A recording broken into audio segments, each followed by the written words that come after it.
অৰুণ পংকজ লোচনা সুবলিত ভুৱ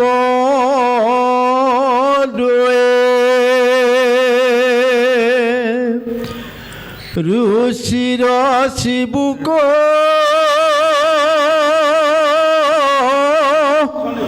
কণ্ঠত কৌষ্ঠৱ নৱ সূৰ্য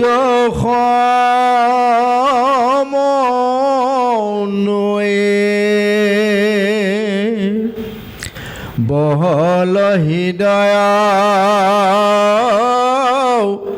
তাতে ৰত্নময় মণি মুকুটাৰ হাৰ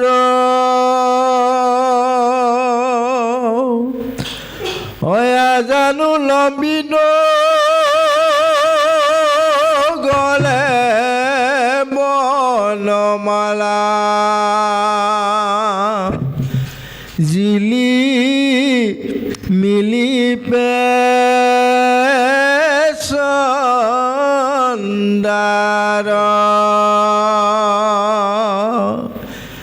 চাৰিখান ভুজা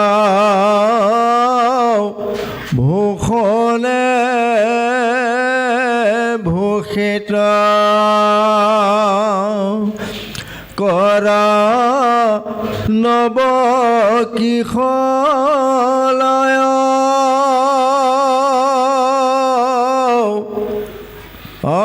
ললিত বলিত পকা সেয়াঙ্গলে জলে নখচন্দ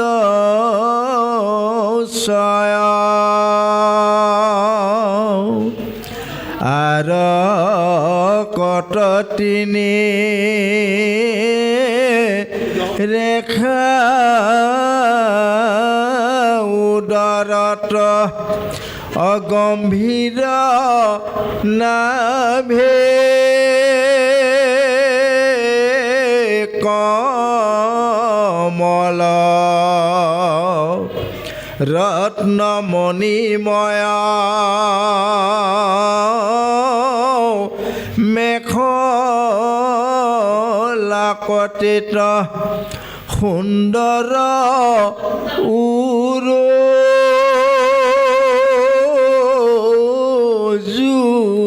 যুগল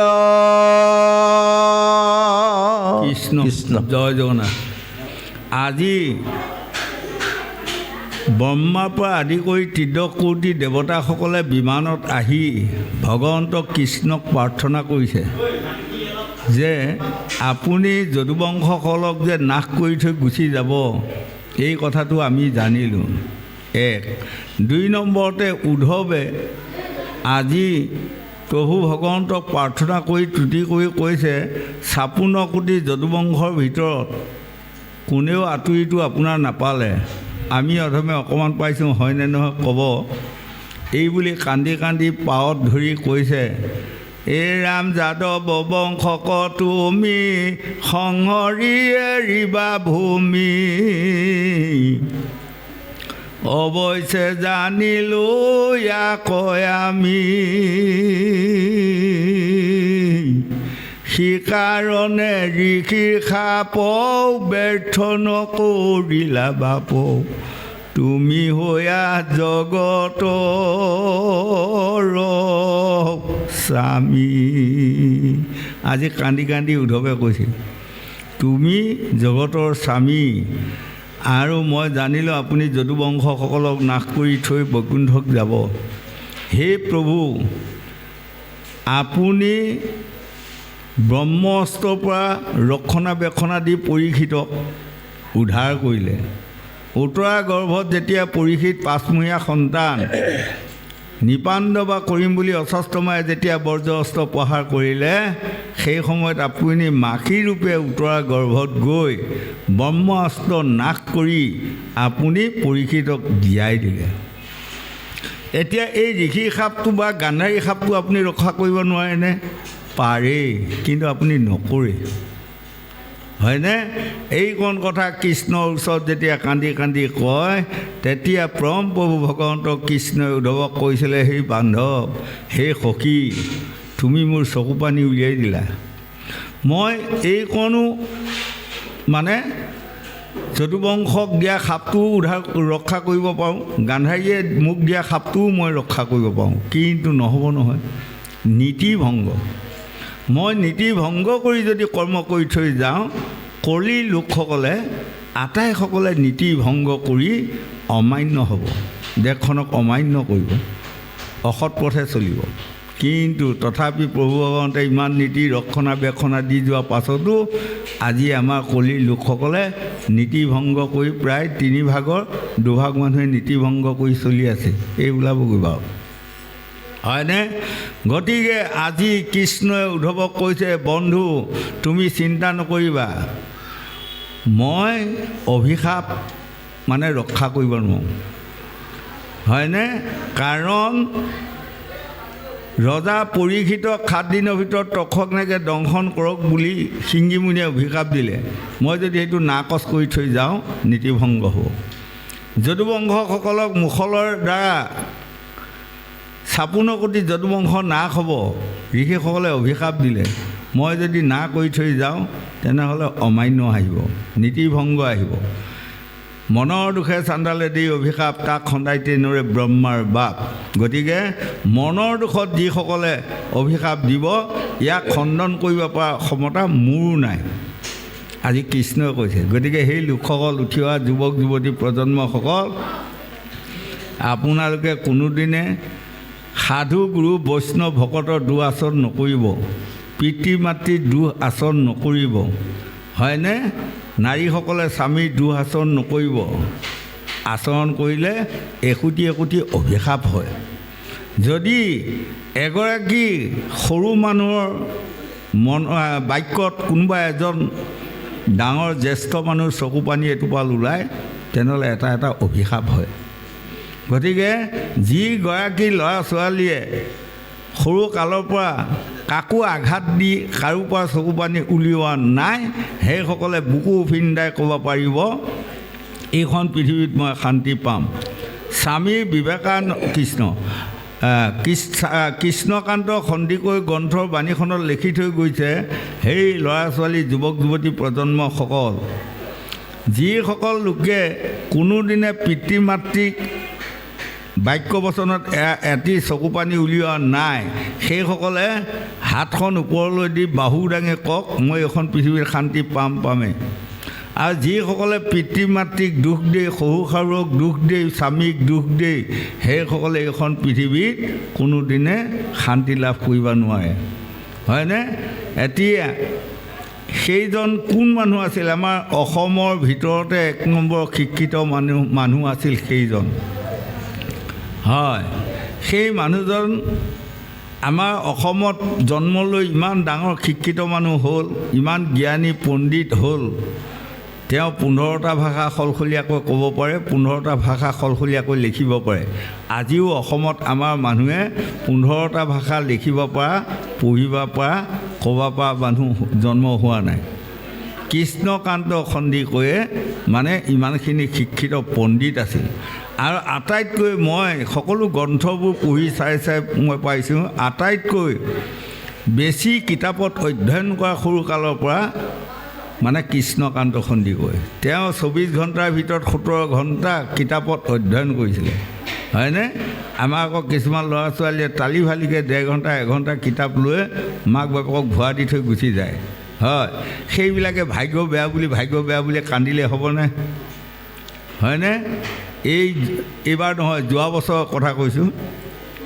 ওচৰতে এঘৰ মানুহ ল'ৰা ছোৱালীক মানে ছোৱালী এজনীয়ে মেট্ৰিক দিছিলে বৰ ধুনীয়া মেট্ৰিক পাছ কৰিছে আৰু তেতিয়া মানে মানুহ বহুত গৈ আছে সেইদিনা মিঠাই খুৱাইছে কিবা খুৱাইছে গৈ আছে তাৰ ওচৰতে এগৰাকী মানুহ মানে ল'ৰা এটিয়ে মেট্ৰিক দিছিলে ফেইল কৰিলে এতিয়া সকলোখিনিয়ে ঘূৰি আহিলে অহাৰ লগে লগে এগৰাকীয়ে সুধিছে আপোনালোকেও যে ল'ৰাটোৱে মেট্ৰিক দিছিলে কেনেকুৱা কি হ'ল মানুহজনীয়ে মানে কুঁহ কুঁহা কান্দিছে আৰু কি ক'ম দেহি আমাৰ ল'ৰাটোৱে ফেইল কৰিলে দেহি আমাৰ ভাগ্য বেয়া দেহি হয় তাৰমানে ভাগ্য বেয়া বুলি মানুহজনীয়ে কান্দিছে এই লোকখন ভাগ্য বেয়া নহয় কৰ্ম বেয়া হয়নে ভাগ্যখনে কাম কৰি দেই জানো মানুহক নিদেই ভাগ্য বাৰু এনেকুৱা বস্তু এটা আছে নেকি ক'ৰবাত ওলমি থকা লাগি থকা বস্তু নেকি ভাগ্য নহয় ভাগ্য ক'ৰ পৰা জন্ম হয় জানে কৰ্মৰ পৰা জন্ম হয় যদি এজন মানুহ বা এগৰাকী মানুহ যদি কৰ্ম বেয়া হয়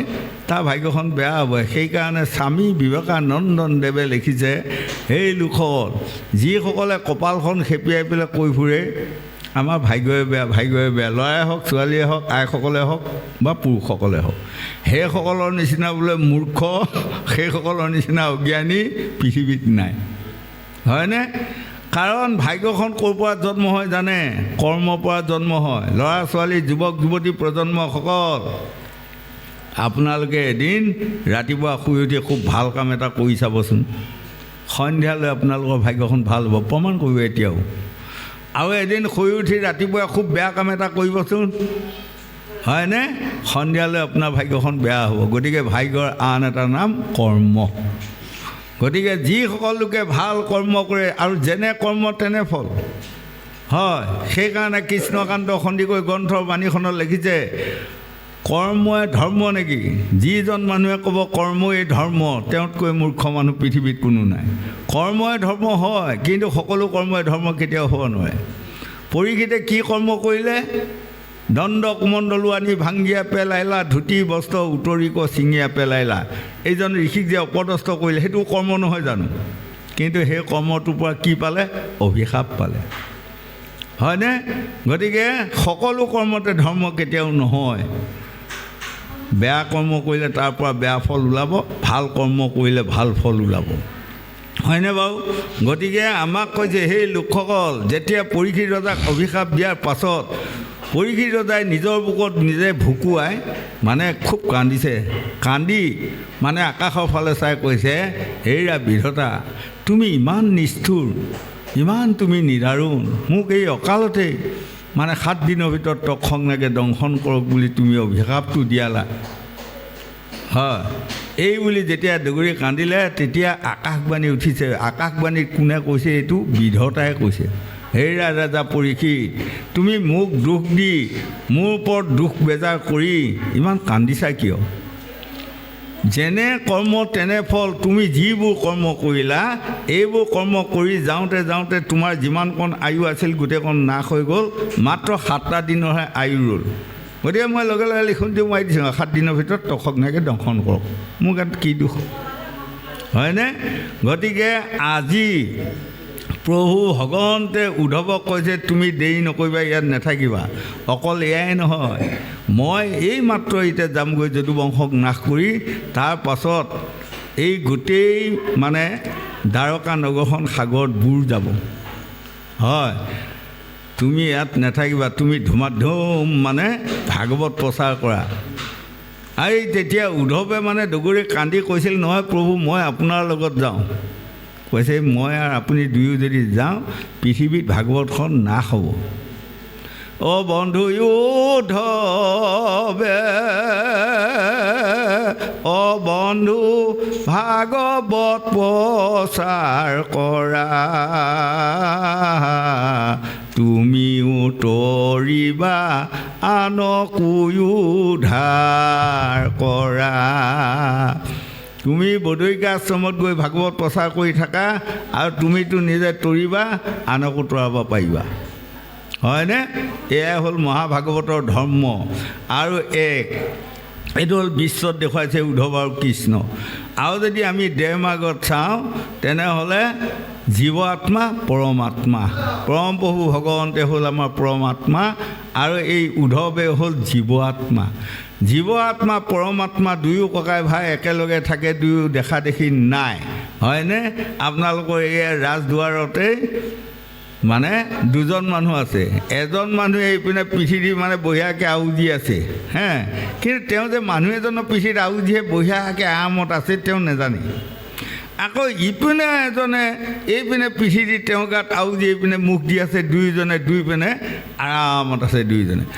মই যে এজন মানুহ গাত পিঠিত যে আউজি আছোঁ, সিজনে বা মই যে এজন মানুহ গাত আউজি আছোঁ তেওঁলোক নাজানে। আৰু তেওঁ ক'ৰ মানুহ মই নাজানো, মই ক'ৰ মানুহ তেওঁ নাজানে, হয়নে? দুয়োজনে আউজি আছে।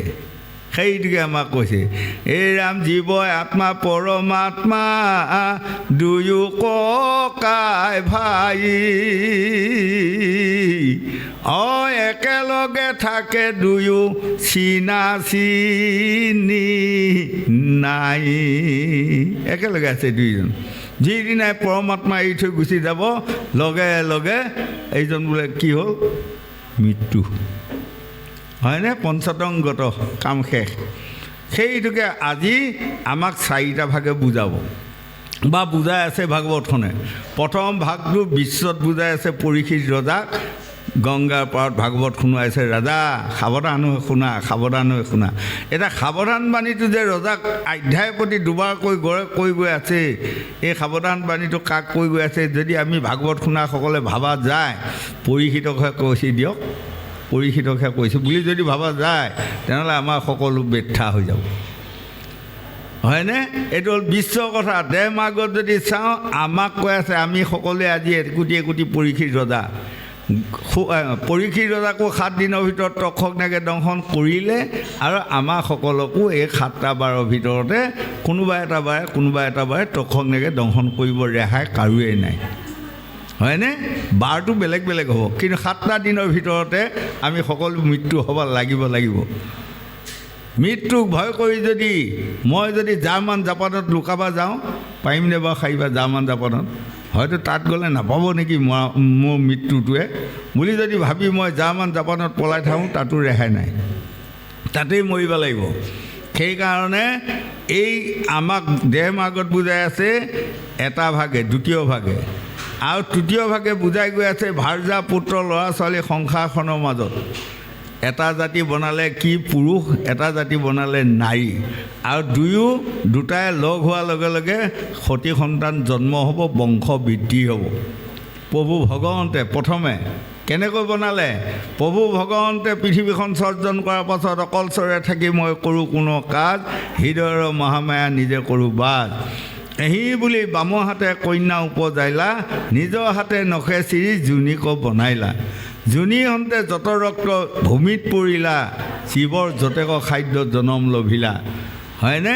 তেওঁ এগৰাকী মানুহ জন্মাই সেইগৰাকী মানুহ কি বনালে? প্ৰকৃতি বনালে।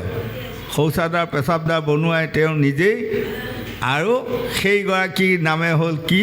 যোগমায়া। সেই যোগমায়াৰ দ্বাৰা তেখেতে এই বংশ বৃদ্ধি, আৰু এতিয়া আমাক দিলে উৰণ বুৰণ গজন হোমৰ 4 মুঠি জীৱক। তেনেকৈ আমাৰ ভিতৰতে আমি বংশ বৃদ্ধি কৰিম। তেখেতে আৰু দুনাই আৰু এটা বংশ তৈয়াৰ কৰিব নালাগে, হয়নে?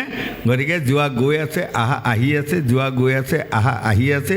গতিকে আজি ব্ৰহ্মা আদি ত্ৰিদশ কোটি দেৱতাসকলে প্ৰভু ভগৱন্তক কৈছে, প্ৰভু আপুনি বৈকুণ্ঠক যাব জানিছোঁ, আহা ভাই মোৰ গৃহত এপাক দেখা দি যাব আৰু। ব্ৰহ্মাই কৈছে, ইন্দ্ৰই কৈছে মোৰ গৃহত এপাক দেখা দি যাব আৰু, হয়নে?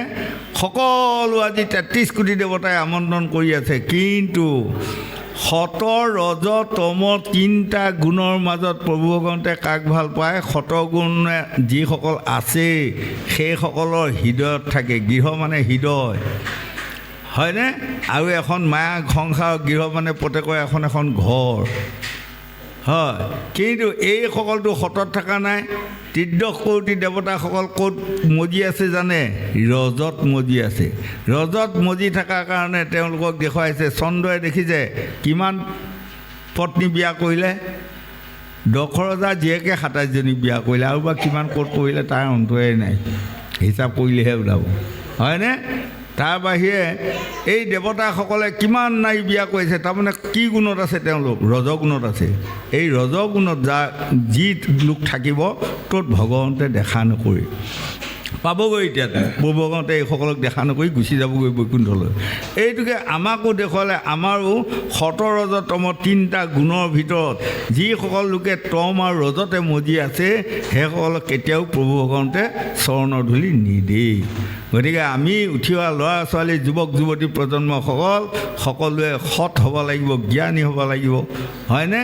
আৰু অকল মই সুখেৰে শান্তিৰে বাস কৰিলে নহয়, ত্ৰিজগতৰ জীৱসমূহেও যাতে সুখে শান্তিৰে বাস কৰে, এই চিন্তাটো কৰাটো পৰম কৰ্তব্য বুলি ভাগৱতে আমাক বুজাই আছে। গোবিন্দ জলে কতিততে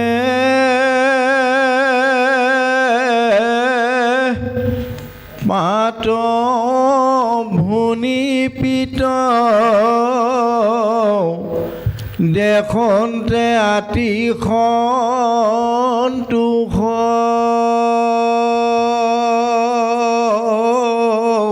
বঢ়িয়া। নুপুৰে ৰঞ্জিয়া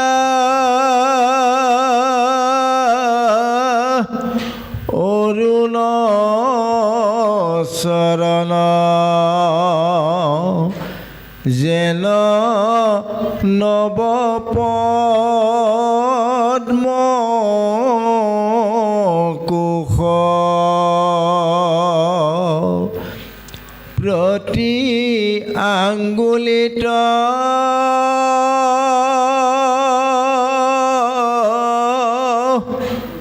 ৰত্নৰ উজ্জনিত চিকিমিকি কৰে কান্তে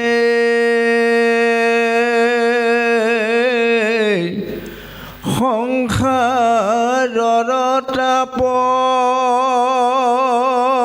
হৰয় অৰুণ নখ চন্দ্ৰমাৰ পান্তে। এইখিনিত আজি প্ৰভু ভগৱন্তৰ কেশৰ পৰা নখলৈ তেওঁ গুণটো মানে ৰূপটো বৰ্ণন কৰিছে, হয়নে?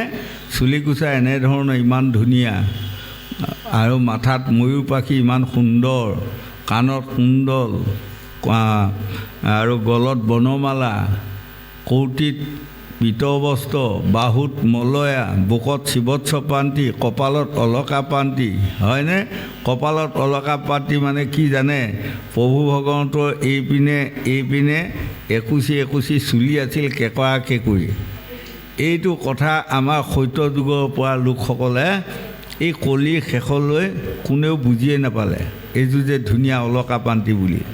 কিন্তু আজি প্ৰায় 2 বছৰ 3 বছৰ 4 বছৰ মানৰ পৰা নেকি আমাৰ বোৱাৰীসকলে আৰু ছোৱালীসকলে বুজি পাই গ'ল, এইটো অলকা পান্তি কৃষ্ণ। এতিয়া মন কৰিবচোন, বহুতেও ছোৱালী বোৱাৰীবিলাকে এইপিনে কেইডালমান দীঘলকৈ ৰাখে, এইপিনে কেইডালমান দীঘলকৈ ৰাখে, পালে হ'বলৈ ক'ৰবাত।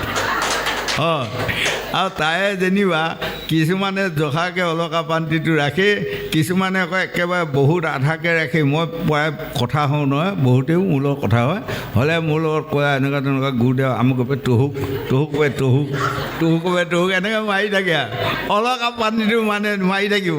তাৰমানে নহ'লে চকুটো ঢাকি লৈ নহয়, আকৌ এনেকৈ কৰি দিব, তেতিয়া আকৌ মেল খাব। এইটো কৈছে অলকা পান্তি। আৰু বুকত থকাটো কৈছে শিৱৎস পান্তি। বুকত থকা শিৱৎস পান্তিটো প্ৰভু ভগৱন্তৰ এনে ধুনীয়া মানে চাৰিচুকীয়াই কিন্তু দীঘলীয়া। আটাইখিনি জেগা বগা নোম, বৰ ধুনীয়া বগা, অকণমান মুগাৰ নিচিনা। দেখিলে আপোনাৰ কাৰোবাৰ যদি চকু পৰে কৃষ্ণৰ সেইখিনি জেগাত, তেওঁ আৰু চকু ঘূৰাব নোৱাৰে, ইমান ধুনীয়া মানে মিঠা ৰং। সেইকণ কি কাৰণত শিৱৎস প্ৰান্তিটো হ'ল, আমাৰ ল'ৰা ছোৱালী যুৱক যুৱতী প্ৰজন্মসকলে জানি ল'ব লাগিব। নমিষা অৰণ্যত এদিন মানে সকলো ঋষিমুনিসকলে তপ ধ্যান কৰি যাগ যজ্ঞ কৰি আছে। সেই সময়ত কোনোবা ঋষিৰ মাজত বাদানুবাদ আহিল। কোনোবাই কৈছে ব্ৰহ্মা শ্ৰেষ্ঠ, কোনোবাই কৈছে বিষ্ণু শ্ৰেষ্ঠ, কোনোবাই কৈছে শিৱ শ্ৰেষ্ঠ। মানে গৈ গৈ গৈ গৈ লাহে লাহে বাদানুবাদটো অকণমান টান হৈ গ'লগৈ। তেতিয়া ভিগুমুনিয়ে ক'লে, এৰা তোমালোকে বাদানুবাদ লাগি যদি ঋষি সমাজৰ মাজতে ইমান তৰ্ক পেচাল হয়, মানুহে শুনিলে কি বুলিব? মানুহে নাহাঁহিব জানো? আপোনালোক ঋষি মুনি সংসাৰখনক উপকাৰ কৰিব লাগে, আৰু আপোনালোকে যদি তৰ্কবাদ লাগি পেলাই যদি এনেকৈ মৰামৰি হয়, কথাটো দিগদাৰী হ'ব। গতিকে তোমালোকে থাকাচোন, মই প্ৰমাণ কৰি আহোঁ কোন শ্ৰেষ্ঠ। এই বুলি ব্ৰহ্মাৰ ওচৰলৈ গ'ল। ব্ৰহ্মা সত্যলোকত এনেকৈ সমাজ পাতি ব্ৰহ্মা বহি আছে। তাৰ কাষতে মানে এখন আসন আছে। লাহেকৈ ভিগুমুনি আৰামত গৈ সেই আসনখনতে বহি মানে ইখন ভৰিৰ ওপৰত সেইখন ভৰি দিয়ে মানে ভৰি লোৱাত লাগিলা, হয়নে? এতিয়া আমাৰ মন কৰিছে, কিছুমান মানুহ অভ্যাস আছে, কি কথা নাজানো, চকীত বা বেঞ্চত বা ক'ৰবাত বহাৰ লগে লগে তৎক্ষণাতে ভৰি এখন দিব আৰু দি মানে ভৰিখন জকাই থাকেই আৰু সেইটো অভ্যাস থাকে নহয়। এদিন এটা জেগাত এই উজানি পিনে বহুত দূৰত ভাগৱতৰ পৰা ওলাই আহি এঘৰত বহিছোঁ। তেওঁলোকৰ এখন বেঞ্চি দিছে, দীঘল বেঞ্চি। বেঞ্চিখনত 3জন মানুহ, অৰ্থাৎ সেইজন মাজত ইপিনে এজন মই, সিপিনে এজন তেখেত আছে। যেতিয়া তেখেত আহিয়ে মানে বহি পিনে ভৰি কপোৱাত লাগিলে, এতিয়া আমি এনেকৈ আছোঁ আৰু হয়নে? তাৰপাছত মই বৰ শাস্তি পাইছোঁ, এতিয়া ক'বও নোৱাৰোঁ, ক'লেও কোনোবা বেয়া পাব। তেতিয়া যেনিবা সিজনে ক'লে, হেৰি ৰ'বকচোন ৰ'বক গোহাঁই, আপোনাৰ কিবা এইটো বেমাৰে নে কিবা অভ্যাসে? তেতিয়া যেনিবা মানুহজনে অকণমান বেয়া পালে আৰু ভৰিখন নমাই দিলে। এই ততো ভিগুমুনিয়ে যে আজি ব্ৰহ্মাৰ ওচৰত বহি ভৰি কপোৱাত লাগি আছেগৈ। তেতিয়া ব্ৰহ্মাই দেখিলে, বা ই মোৰ পুত্ৰ, ই পিতৃ মাতৃ জাতকৈ নামানে নেকি? নাই, ইয়াক মাৰি পেলোৱাই ভাল। এই বুলি যেতিয়া কুমদুকি গদাডাল উলিয়াই ল'লে, ভিগুমুনি তাৰ পৰা দৌৰ ল'লে। দৌৰ লৈ গৈ শিৱৰ ওচৰ পালেগৈ। শিৱৰ কৈলাসত নন্দী ভিংগী আদি সকলোৱে সমাজ পাতি আছে। তাতে গৈ শিৱৰ ওচৰত যায় মানে যেতিয়া গপচত বহি মানে ভিগুমুনি আছেগৈ, তেতিয়া শিৱই দেখিলে, বাপৰে বাপ, ই কম অভদ্ৰনে। মই দেৱৰো আদিদেৱ মহাদেৱ নহয় বাৰু, মোৰ একো এখন পাৰ্মিশ্যন নাই লোৱা, এটা নমস্কাৰ কৰা নাই, আহি মোৰ ওচৰত কেনেকৈ আসনখনত বহি আছে? ইয়াক নাই মাৰাই ভাল বুলি যেতিয়া ত্ৰিশূলডাল উলিয়াই ল'ল, এই তোৰ পৰা দৌৰ মাৰি গ'ল আৰু দৌৰ মাৰি বিষ্ণু লোক পালেগৈ।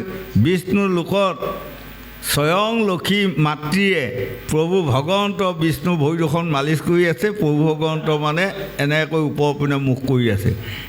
এই দুটা জেগাত লৰ খাই যোৱাতে ঋষিমুনিসকলৰ বৰ খং নহয়, খং উঠি গ'ল। এই যোৱা ভাই মানে সোধে নাই, বৰগুৰি মাৰি দিলেগৈ, বুকতে যায়। গুৰটো মাৰি দিয়াৰ লগে লগে পৰম প্ৰভু ভগৱন্তে বামনৰ ভৰিখনত ধৰি কৈছে, বামনৰ ভৰি বৰ নৰম, মোৰ বুকুখন বৰ শিলৰ নিচিনা টান, বোধহয় বামনৰ ভৰিয়ে বৰ দুখ পালে হাই হাই হাই হাই। এই বুলি মানে বামনটো অৰ্থাৎ ভিগুমুনি ভৰিখন মালিচ কৰাত লাগিল। লাগাৰ লগে লগে ভিগুমুনি আচৰিত পাই তেওঁ মানে কান্দিব লৈছে, বা ভগৱন্তৰ বুকত মই গুৰি মাৰিলোঁ সেই খঙতে, তথাপি তেওঁ মোৰ ভৰিখনে মালিচ কৰিছে। লগে লগে প্ৰভু ভগৱন্তৰ পাৱত পৰি কৈছে, প্ৰভু মোৰ দুখ ক্ষমা কৰ। কৈছে, ক্ষমা কৰিলোঁ, তোমাৰ ভৰিতে মই ধৰা হ'ল, আকৌ তোমাক ক্ষমা দিয়া কিবা বাকী থাকিল নে আৰু নহয় বাৰু? তেতিয়া ভিগুমুনিয়ে গৈ মানে 60,000 মুনিয়ে কৈছে, আজিৰ পৰা সকলোৱে মানি লোৱা পৰম প্ৰভু বিষ্ণুৱে শ্ৰেষ্ঠ, হয়নে? গতিকে সেইদিনাই প্ৰভু ভগৱন্তে কৈছিল, অম শান্তা, ভিগুমুনিয়ে কৈছিল, অম শান্তাকাৰং ভিজংগ শয়ানং পদ্মনাভং সুৰেশং বিশ্বধাৰং গগন সদৃশং মেঘ বৰ্ণং শুভাগমং লক্ষ্মীকান্ত কমল নয়ন যোগী বিধ্যান গম্যং বন্দে বিষ্ণু ভৱহৰং সৰ্বলোকৈক নাথম। এইজনে হ'ল সৰ্বে সবা। আৰু সেইখনকে বিষ্ণু পুৰাণৰ পৰা আনি ঘোষাত মাধৱদেৱে লিখিছে, গোবিন্দ গোবিন্দ গোবিন্দ গোবিন্দ গোবিন্দ ৰাম মুৰাৰী অনন্ত কোটি ব্ৰহ্মাণ্ডৰ হৰি অধিকাৰী, হৰিয়েই হ'ল সৰ্বশ্ৰেষ্ঠ। গতিকে সকলোৱে মানি লোৱা। এই আজি এই কাহিনীটোত এইকণ কথা আজি বিৱৰি এক চাইডে উদ্ধৱে কান্দি আছে আৰু এই আকাশ বিমানতে ত্ৰিদশ কোটি দেৱতাসকলে মানে প্ৰভু ভগৱন্তৰ গুণ গৰিমা গাই আমন্ত্ৰণ কৰি আছে তেওঁলোকৰ গৃহলৈ নিবৰ কাৰণে হয়নে ইয়াৰ পাছত বৰ সুন্দৰ কথা ওলাব আপোনাসকলে কাণ দি শুনিলে নিশ্চয় শান্তি পাব গোবিন্দ